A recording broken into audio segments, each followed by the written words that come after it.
Galera, seguinte, acabei de gravar o meu primeiro vídeo aqui para membros sobre Gustavo Cabadeiro.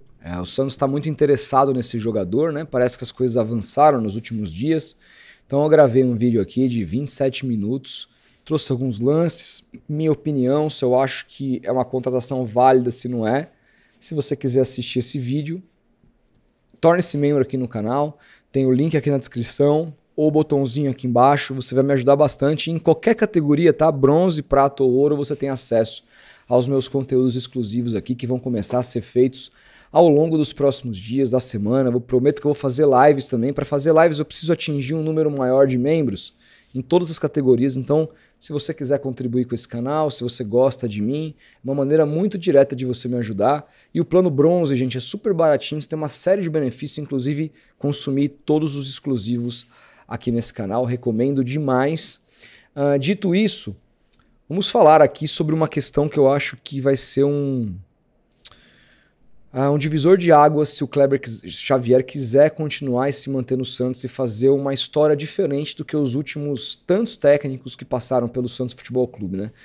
Toda vez que a gente olha aquela arte que todos os canais soltam, desde que o Abel chegou no Palmeiras, quantos técnicos passaram por Corinthians, São Paulo e Santos, né? Aí você vê no Santos aquela pilha de técnicos, eu falo, meu Deus, onde esse clube foi parar? Por que ninguém dá certo aqui? Entra presidente, sai presidente, ninguém dá certo. E teve bons nomes nesse meio do caminho, nomes assim, bons nomes, talvez seja um pouco de exagero, mas teve nomes que não são horrorosos e que poderiam ter feito um trabalho melhor ou não fizeram por uma série de aspectos. A gente sabe de todos os problemas que o clube tem, mas a gente também sabe que nesse nível de disputa de Série A está cada vez mais difícil manter um técnico há bastante tempo. Eu praticamente sempre assim, se eu ver que é um técnico que tem valências, dado o nível que as coisas estão hoje e também esse movimento de vários clubes de mandarem os seus técnicos embora a rodo, que é uma cultura muito brasileira, não é só do Santos, eu tendo a apostar num trabalho mais longevo. Eu sempre acho que se você tiver a possibilidade de ter um trabalho mais longevo, você vai colher frutos com isso. Então eu sempre parto do pressuposto, mesmo nos jogos ruins, de que aquele técnico também erra, que ele pode errar, que é normal. Porque o meu espelho, até por essa longevidade, é o técnico mais longevo do Brasil, é o Abel Ferreira.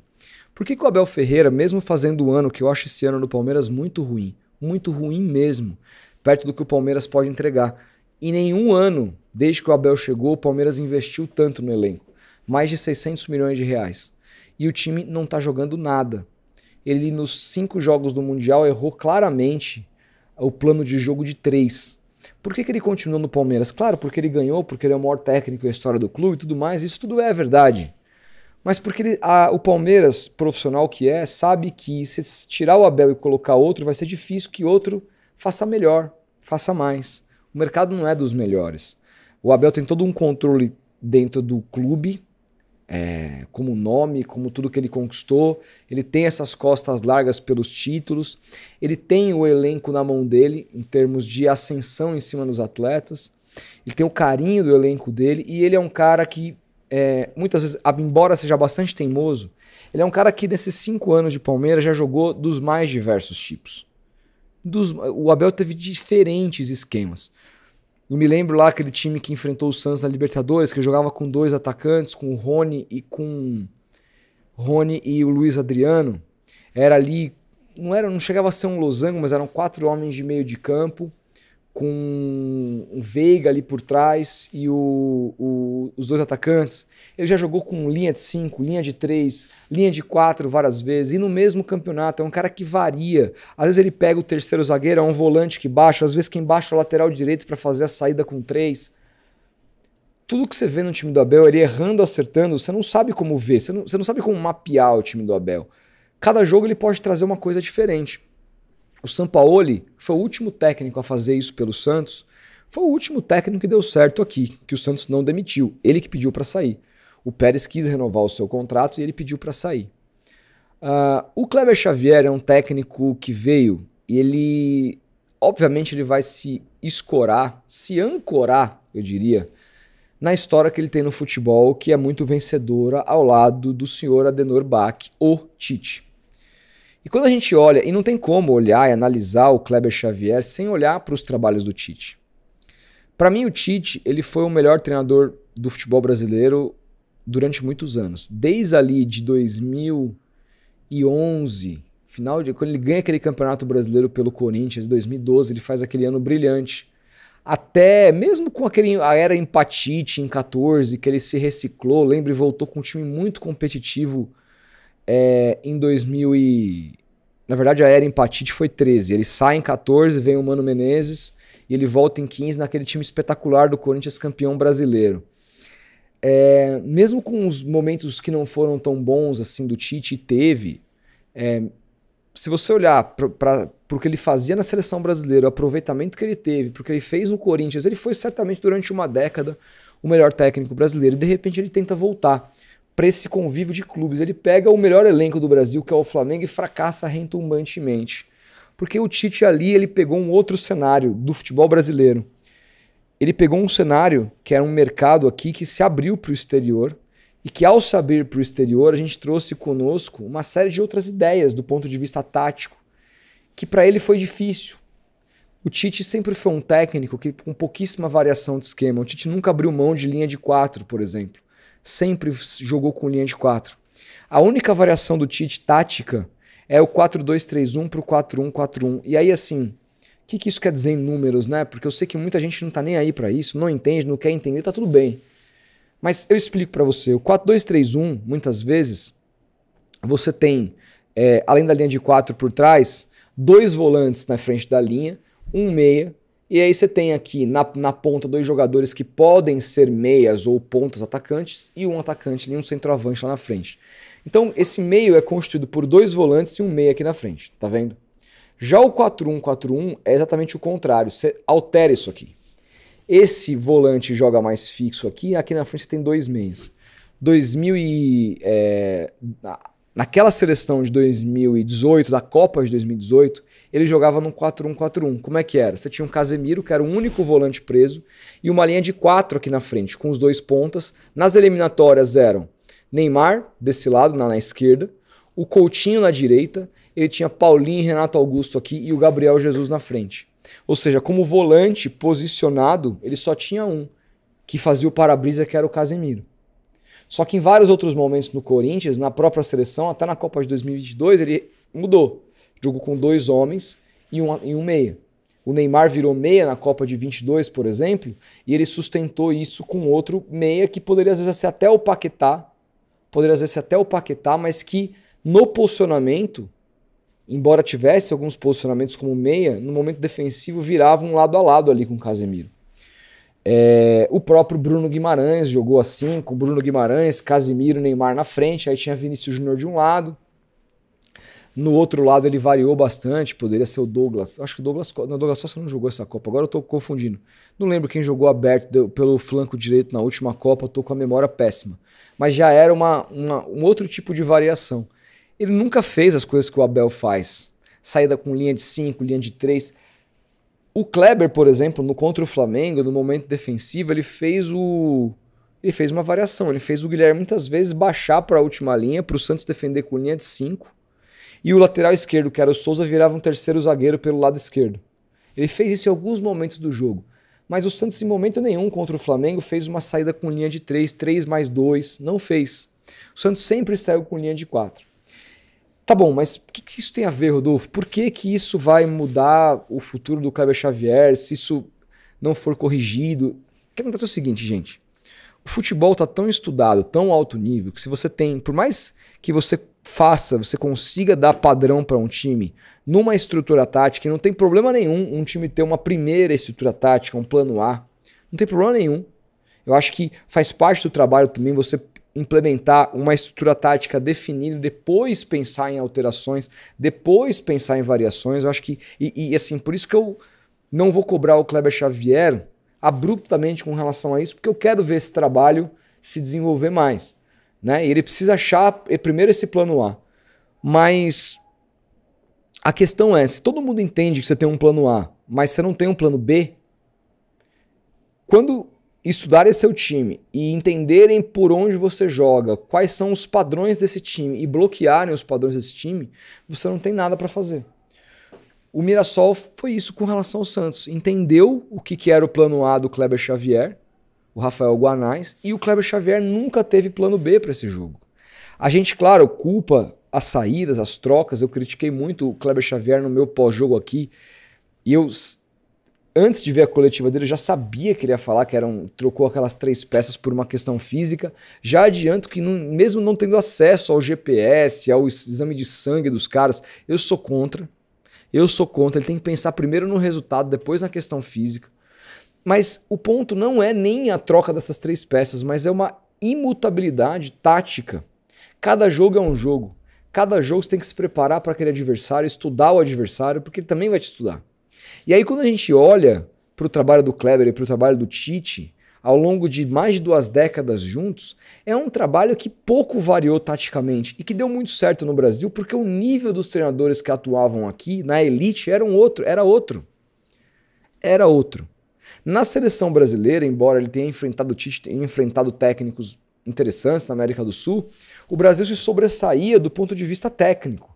Quando foi para a Copa e pegou times de técnicos melhores, o técnico lá, o da Bélgica, cujo nome agora eu me esqueço, que é melhor que ele, o cara estudou ele, mudou completamente o time que tinha enfrentado o Japão, e aquele primeiro tempo, quando ele abriu o olho, estava 2-0. E o Brasil foi eliminado. Ele fez um belíssimo segundo tempo, ele soube corrigir, soube melhorar, voltou para o padrão original, trazendo o Renato Augusto e tal, mas não teve tempo. O Brasil também perdeu alguns gols ali, teve um pênalti não marcado em cima do Gabriel Jesus, foi uma desclassificação até meio injusta, mas aquele primeiro tempo é muito sobre um técnico que variou em cima do Tite e ele se perdeu. O Tite é muito previsível, sempre foi. Não tem como a gente olhar para o trabalho do Kleber sem olhar para a carreira do Tite, porque ele estava lá. Ele fazia parte daquela comissão. Então, se ele se ancorar demais no que ele fez, que o Tite fez a carreira inteira, ele está ferrado. Vamos lembrar do Carille, que, assim como o Kleber Xavier, também foi auxiliar do Tite. Também foi. E o Carille disse, aquela fatídica entrevista dele na Série B, eu jogo assim, sempre joguei assim, sempre deu certo assim, não vou mudar. Onde está o Carille agora? No Vitória. Saiu do Santos escorraçado, pegou o Vasco, saiu escorraçado. É um treinador que daqui a pouco vai sumir, vai desaparecer. Onde está o Marcelo Oliveira, bicampeão brasileiro pelo Cruzeiro em 2014, 13 e 14, campeão da Copa do Brasil pelo Curitiba, um técnico que não variava, só jogava de um jeito, desapareceu. Então assim, o Kleber tem que começar a olhar mais para dentro e entender que ele precisa ir além do mestre. Ele está começando a carreira dele agora como técnico principal, embora a carreira dele seja muito longa como auxiliar. Não é nenhum menino. E eu sei que ele vai se ancorar às coisas que ele sabe que pode dar certo. E esse esquema de linha de 4 vai dar certo em outros times em outros contextos, outros jogos, mas é preciso ter variação. É preciso surpreender um adversário, é preciso ter um jeito de jogar fora, dentro de casa, trazer mais coisas pro campo de jogo. E aí a gente olha, gente, que o Kleber prometeu isso. Quando ele foi apresentado, aquela fatídica apresentação dele, ele falou que não tinha um jeito de jogar, que o esquema dele preferido nem era o 4-2-3-1. Lembra disso? Ele falou isso na entrevista de apresentação. E depois, na entrevista pós-jogo do Fortaleza, que o Santos ganhou e que tinha parada, ele falou que era muito boa a parada, porque ele ia poder recuperar fisicamente a equipe, ele ia poder melhorar e treinar conceitos ofensivos, que era o que a equipe estava mal. Ele falou, defensivamente eu encaixei, agora eu vou olhar para a parte ofensiva e vou criar variações. Que tipo de variação ele apresentou até agora? Eu entendi a variação contra o Flamengo, mas a variação tática que aconteceu contra o Flamengo foi muito mais para conter o adversário do que propriamente para surpreender. Não foi uma variação tática muito ofensiva, foi defensiva, ali pontual, soube travar as pontas do Flamengo. Ele foi muito bem nesse jogo, e não é porque ele foi muito mal contra o Mirassol que anula o quão bem ele foi nesse jogo. Ele foi brilhante nesse jogo contra o Flamengo. Ele foi aqui, para mim, o cara mais decisivo, até mais do que o Neymar, na maneira como ele armou o time. E também, contra o Mirassol, é verdade que fisicamente ele nunca teve um time muito fora do nível de competitividade que se precisa ter para jogar o Campeonato Brasileiro. Também é verdade isso. E eu acho que o recado que a gente pode passar, que ele pode passar para esse elenco dos jogadores do Santos, independentemente de variação, é que se os caras não entrarem todos os jogos na ponta dos cascos, o Santos tá fudido. O campeonato é muito equilibrado. Você pode ganhar de um time melhor e perder para um pior a qualquer momento, se você estiver desligado, não estiver concentrado e estiver fisicamente no nível abaixo. Então, o Kleber, eu acho que eu entendo que ele vai levar tudo que ele aprendeu dessa relação com o Tite. Mas eu acho que chegou numa hora, o próprio Tite, vamos lembrar, quando em 2013 só empatava, foi chamado de empatite, ele teve um ano sabático, não trabalhou em lugar nenhum, foi para a Europa, aprendeu outros conceitos, principalmente ofensivos. Em 2015, o time que ele treinou no Corinthians também, para mim, foi o mais legal de ver jogar. O time do Corinthians jogava muito bonito. Foi aquele time, inclusive, que o Santos eliminou na Copa do Brasil, na casa do Corinthians, mas que foi campeão brasileiro com o pé nas costas, jogando muita bola. Muita bola. Então, ele, mesmo não sem fazer essas variações, ele evoluiu como treinador, parou. O Kleber, ele precisa ter isso na cabeça. O que eu posso fazer? E o Kleber assiste jogo, porque eu vi ele falando, comentando em entrevistas do que estava acontecendo, de como os times da Copa do Mundo de clube jogavam, o que eles ofereciam. Então, assim, ele sabe o que o mundo está fazendo. Ele tem observado o que o mundo está fazendo. Só que ele não está, nesse início de trabalho, demonstrando muita variação. O time do Santos joga taticamente é o mesmo time do Carille. Taticamente é a mesma distribuição no campo. O mesmo jeito de atacar, o mesmo jeito de defender. Com um pouco mais de naturalidade, a saída de bola é mais interessante, etc. Mas também o time do Carille tinha muito menos peça, era um time de Série B. Não tinha Neymar, não tinha Roleiser, não tinha uma porrada de gente que tá aí. Né? É um time diferente, um time de Série B. Com muito menos investimento. O Santos tinha uma folha de 10, hoje o Santos tem uma de 8, sei lá, hoje o Santos tem uma folha de 35.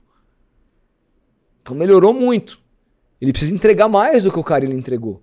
E a minha previsão que eu faço é que com essa desconfiança que a torcida tem por ele, com essa desconfiança que a torcida do Santos tem pelo Kleber Xavier, eu já vi lá o Sormani chamando esse estagiário que não sei o quê, e o Sormani é um cara bastante enfático e tudo mais, e é um cara que é formador de opinião. A torcida respeita a opinião de um cara desse, que hoje é o cara que tem os melhores números aí, enquanto alguém que se dedica na internet a falar sobre o Santos. Muita gente ouve esse cara. Se isso começa a se repetir, daqui a pouco a torcida não aguenta mais, vai chamar ele de burro e vai ficar difícil pro Marcelo Teixeira segurar. E se fosse pra trocar, era pra trocar antes da panela, não agora. Então assim, Kleber, eu sei que você é um puta de um cara trabalhador. A sua entrevista com o André Hernan foi muito legal. O tempo que você fica no CT, o tempo que você se dedica, as conversas internas. Gosto muito de como você recuperou o João Basti, como recuperou o futebol do Guilherme. Espirrei aqui, desculpa. Gosto muito de como você encara o trabalho, da sua seriedade, da maneira como você trata os atletas. Isso tudo faz muito parte de um trabalho de um treinador. Tiveram outros treinadores recentes do Santos que perderam o vestiário. O Kleber duvido muito que ele vai perder. Mas ele precisa de saltar um degrau, ir além do mentor. Você precisa entender que o Tite é muito bom técnico, mas ele travou numa parte. Travou numa parte. Você precisa ir além dele se você quiser ter sucesso e se você quiser ter vida longa. Você precisa ser safo, surpreender. Eu posso te dar uma dica? Eu já vi o Sampaoli em 2019 mudar taticamente completamente o time, tomar um pau, tomar goleada e não dar nada certo. A torcida passava pano. Sabe por que a torcida passava pano?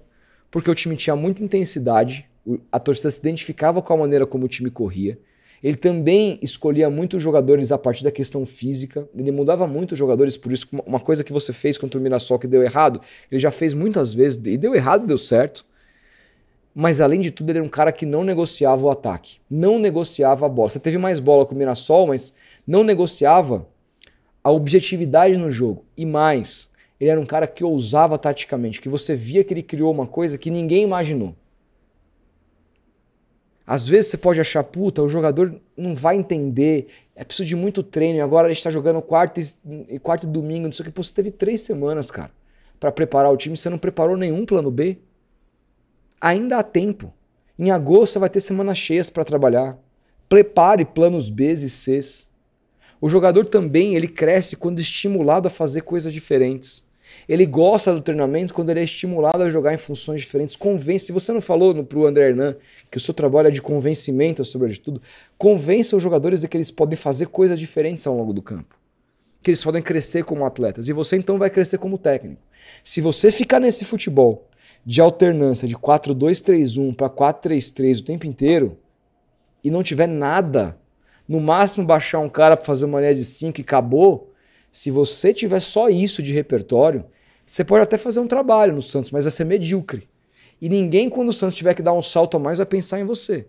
Se você quer permanecer, fazer história no Santos e ter uma longevidade como um técnico de ponta no país, dado o nível de competição desses técnicos que estão vindo agora para cá, evolua isso. Pense além. Vai estudar o que está sendo feito pelo Guardiola, vai estudar o que está sendo feito pelo Luiz Henrique no PSG, o que está sendo feito pelo Maresca no Chelsea. Vai entender outras coisas. E vai trabalhando essas coisas de vez em quando. Se você trouxer, eu tenho certeza que se você chegar contra o Internacional e tiver um jeito completamente diferente de jogar, deu errado, o Santos perdeu o jogo, claro que você vai ser criticado. O resultado, mas as pessoas vão falar, porra, mas hoje o Kleber surpreendeu, fez uma escalação diferente, uma disposição diferente, surpreendeu o Roger aqui e ali. Assim, é óbvio que o resultado é importante, mas as pessoas também estão vendo o que você está fazendo. A análise hoje de futebol também, como o nível dos técnicos evoluiu bastante. E eu não vou cansar de te defender se eu ver que você está evoluindo como treinador, trazendo coisas novas à mesa. Se continuar nessa batida aí, a única defesa pelo seu nome vai ser porque eu tô cansado de trocar de treinador. E não tem que ser esse o motivo. Tem que ser pelo seu trabalho, pela sua competência. Você pode mais, você entende de futebol. Entende muito mais que eu, pô. Você pode trazer mais pra mesa. Então presta atenção nisso. Nem sei se você assiste vídeos. Você vai assistir esse vídeo, por exemplo, mas se tiver alguém que conhece o Kleber, eu sigo ele no Instagram, acho o Instagram dele mó barato, ele parece ser um puta cara legal. Manda esse vídeo pra ele. Abra um pouquinho a cabeça para você ter vida longa. Eu quero que você tenha vida longa aqui. Eu não quero que o Santos troque de técnico. Mas eu quero que o Santos tenha um técnico além do nota 6, né, cara? Você pode mais, meu. Fechado? É isso, gente. O que vocês pensam? Deixa o like se vocês gostaram. Compartilha esse vídeo. Se inscreva no canal se você gosta, tá? Para se inscrever, alguém que gosta de me ouvir, que queira estar aqui comigo sempre. É só se inscrever por se inscrever, não precisa. Se inscreva se você quer me acompanhar todo dia, ativa o sininho, porque aí o YouTube vai te avisar no seu celular quando tiver vídeo novo e você sempre vai poder me ouvir, que aqui tem vídeo todos os dias. E se você quiser ver o vídeo, minha análise do Cabadeiro, só se tornar membro clicando aqui embaixo. Ah, e hypa, tá? Muito importante também. A gente vai se falando, um grande abraço e até o próximo vídeo.